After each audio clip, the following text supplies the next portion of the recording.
नमस्कार news room को स्वागत जनाऊँगी मुषमा। गत मासरे भारतर विभिन्न हाईकोर्ट्स द्वारा भारत में 23 भयंकर प्रजातिर कुकुरंक उपरे कटकणा लगाइबा पई केंद्रर सिफारिश को रद्द कला परे पशु अधिकारी सह विशेषज्ञ माने सरकार को सपोर्ट रे आसीथिले। आपण को जणाई देबाको चाहे ए वर्ष मार्च 12 तारिख रे मत्स्यपालन पशुपालन और डायरी मंत्रालय पिटबुल डोगो अर्जेंटाइन और अमेरिकन बुलडॉग इत्यादि प्रजातिर आयत प्रजनन और बिक्री उपरे प्रतिबंध लगाइबा पई एक पत्र जारी करथिले।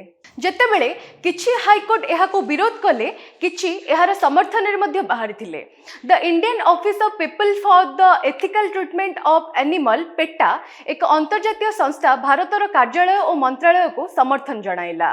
सेहीपरि अनेक जण एहाको समर्थन कला बेले अनेक एहा विरुद्ध रे मध्ये कहउचंती। अनेक कहिचंती आम देश रे कुकुर और बिलेईक संख्या मात्राधिक अछि किंतु समस्ते विदेशी कुकुर अडॉप्ट करी तांको संख्या बढ़ाउचंती जेतेबेले आम देशर कुकुर रास्ता रे अछंती।